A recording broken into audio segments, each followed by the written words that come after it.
Salam semua pendengar, kita berjumpa lagi ya.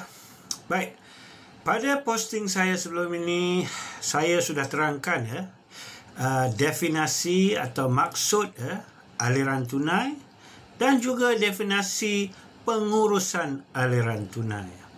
Ya, ini dua perkara yang berbeza ya.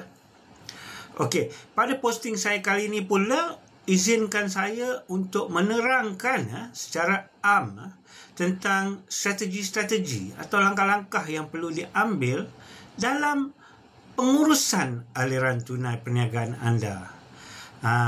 InsyaAllah pada posting saya akan datang, saya akan terangkan dengan lebih terperinci ya setiap strategi-strategi berkenaan. Baik, dalam menguruskan aliran tunai perniagaan anda, secara amnya terdapat 6 strategi atau langkah yang perlu diambil.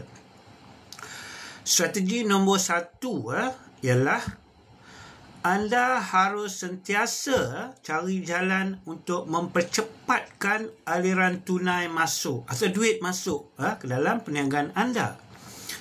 Sebagai contoh, sebelum kamu buat sesuatu kerja atau sebelum hantar produk itu, anda perlu minta deposit dulu sebelum kerja dilakukan atau sebelum produk dihantar. Dapat deposit, at least kurang-kurangnya duit dah masuk sebelum kerja tu pun tak buat lagi, barang pun belum hantar lagi, duit dah masuk. So, ini adalah contoh yang terbaik di mana kamu kena percepatkan aliran tunai masuk ya. Apakah tujuan kita nak lakukan ini? Tujuannya adalah untuk memendekkan kitaran pertukaran tunai. Dalam bahasa Inggeris dipanggil the cash conversion cycle ya. Iaitu untuk supaya kita dapatkan wang tunai secepat mungkin ya. Bermula dari tempoh kita beli sesuatu barang, barang untuk dijual, sehinggalah tarikh hasil kutipan wang dari jualan itu kepada pelanggan ya. Dan seterusnya ke dalam akaun bank kita ya. Jadi kitaran tu kita nak sependek mungkin ya. Ini untuk memastikan anda mempunyai duit yang mencukupi untuk membayar segala kos-kos operasi tanpa anda perlu berhutang. Kenapa? Duit cepat masuk. Saya akan terangkan dengan lebih lanjut bab ini kerana bab ini sangat penting pada posting-posting saya akan datang ya. Strategi nombor 2 pula ialah anda perlu cari jalan untuk perlahankan aliran tunai keluar. Wang keluar pula. Maksudnya di sini anda boleh nampak duit masuk kita nak cepat. Duit keluar kalau boleh kita nak lambat. Ada faham tak? Okey, contoh.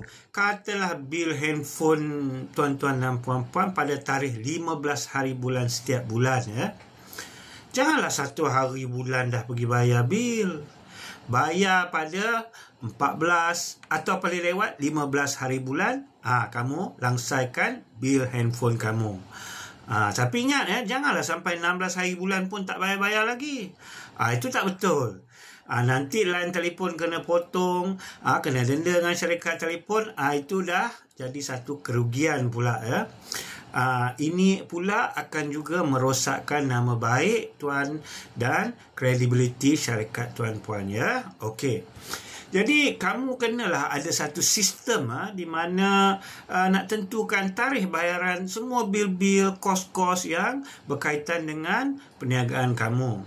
Objektifnya di sini adalah untuk mengekalkan to retain the cash, untuk mengekalkan aliran tunai itu dalam perniagaan anda untuk tempoh paling lama yang mungkin ya, tanpa menjejaskan kredibiliti dan nama baik perniagaan anda.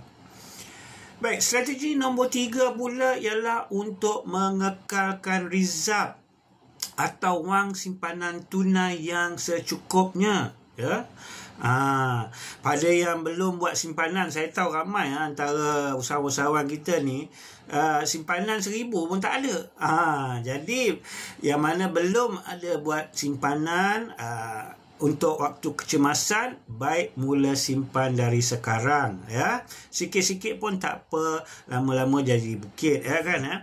Objektifnya adalah supaya perniagaan anda sentiasa ada wang tunai, atau boleh kata duit simpanan untuk menghadapi waktu-waktu kecemasan. Contohnya tiba-tiba berlaku banjir. Ni lagi-lagi musim hujan di sini. Bila-bila banjir boleh melanda. Atau juga bila peluang tu tiba-tiba mendatang. Ada duit nak merebut peluang. Dengan adanya wang reserve ini, insyaAllah operasi perniagaan anda tidak ada atau kuranglah tergendala dan dapat mengelakkan daripada anda contoh bankrupt atau gulung tikar apabila menghadapi sesuatu krisis yang tak dijangka. Baik, sampai di sini sahaja perkongsian saya hari ini. Esok insyaAllah kita berjumpa lagi dan saya akan sambung dan terangkan strategi mengurus aliran tunai yang keempat sehinggalah ke yang keenam. Nantikan posting saya seterusnya dan diharap para pendengar memberi support supaya channel saya ini dapat memberi manfaat kepada kita semua, terutama sekali golongan usahawan. Sekian, terima kasih dan jumpa lagi.